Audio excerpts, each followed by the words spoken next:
skincare routine sometime.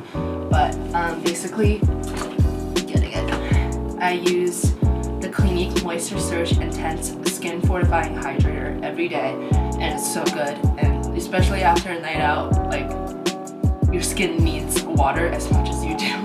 So this is really nice. And then I also use the Mario Badescu Rose Water Spray like everyone else does. So that's all that I've done. I've also showered, I washed my hair, dried it, and I feel like a completely different person. So we're ready to do my face. Shut up. So the first thing I do, I wet my beauty blender with my spray bottle because I'm too lazy to go to the bathroom. And then I use a Maybelline Fit Me Concealer in the shade 25 Medium. And I put it all over my problem spots like acne scars, mainly just in my T-zone where a lot of redness can appear.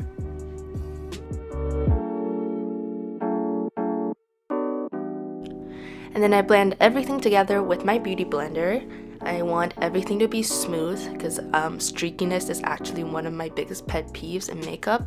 So I want to make sure that it is nice and blended no matter how long it takes.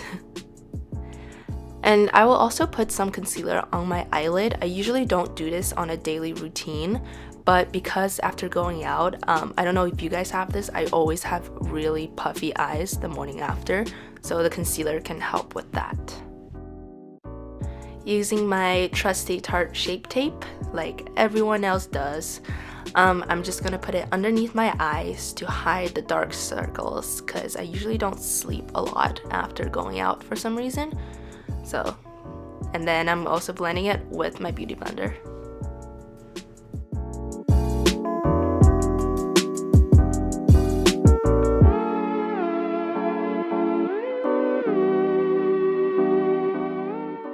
Next up, I'm using my Rimmel Stay Matte Face Powder.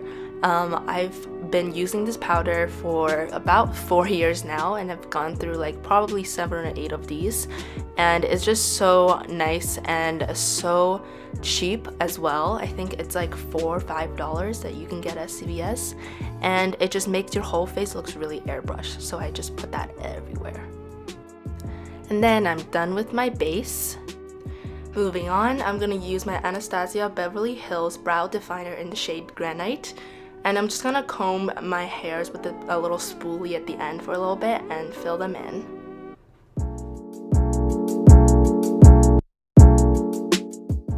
After finishing up the tail of my eyebrows, I'll go in and fill out the front. And I like to brush up in this motion so that it creates a feathery effect.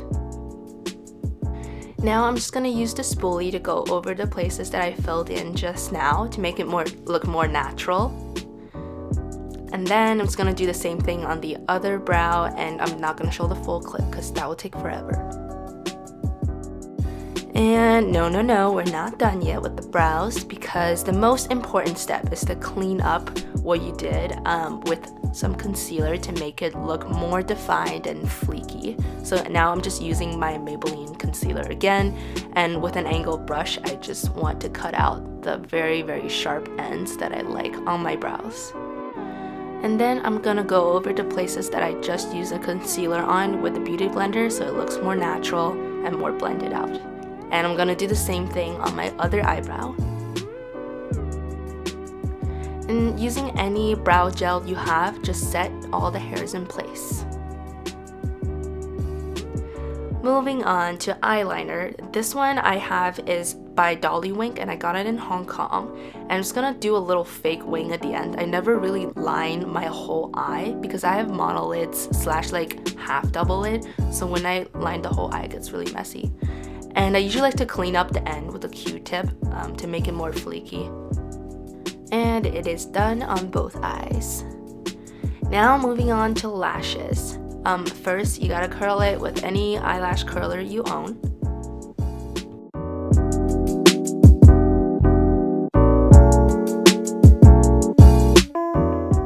I use 2 mascaras in total. The first one, I start with Maybelline Lash Sensational Full Fan Effect in the darkest color, and I just do a zigzag pull motion on my eyelashes.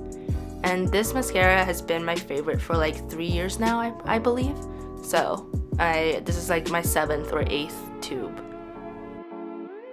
Moving on to the second mascara, this is Maybelline's Total Temptation mascara in the darkest shade, and this one gives me a lot of volume compared to the first one. The first one gives me a lot of length, so these two added together gives it a really dramatic effect. And then I'm just gonna put some chapstick on to prepare for my lipstick later. Now, time for contour. This is my 3-4-year-old contour palette by Anastasia Beverly Hills, and taking the cool toned and the warm toned shade, I'm gonna mix the two shades and then carve out my cheekbones.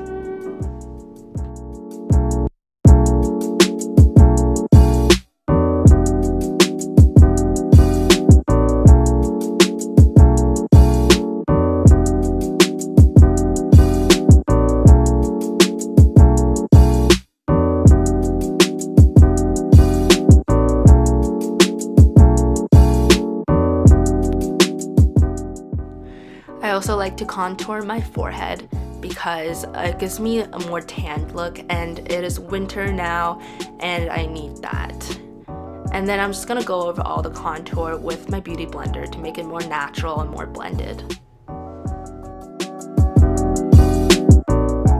Next up, taking the two highlight shades, they're all very matte, which is perfect. I'm just gonna put it onto my high points of my face, and that's forehead, under my eyes, and then I like to put it underneath the contour a little bit just so that I can clean the contour up. Using the highlight shade from the palette, I'm just gonna highlight my cheekbones, and you guys know how much I like highlights, so this is my favorite part. I'm just gonna go ahead and put some on my nose as well. And then taking a pinky, I'm just gonna dip in a highlight shade and put it in the inner corner of my eyes to make me look more awake, so that I don't look like a dead, hungover zombie. And using a second highlight, of course, this is Makeup Revolution's highlighter, and I'm just gonna go over all the cheekbone highlight to make it more dramatic.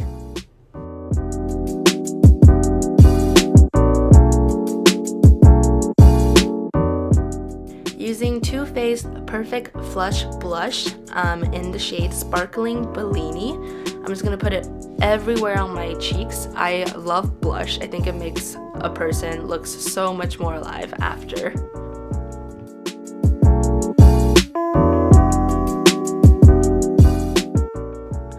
And the last step, using NYX's Matte Finish setting spray, I'm just gonna put it everywhere, fan it down, and make it dry, and we're done. As I was filming the outro, I forgot to put on lips, so I just did. Anyways, if you guys like this video, please give it a thumbs up, subscribe, follow me on social media, all that stuff, and I'll see you in the next video. Bye!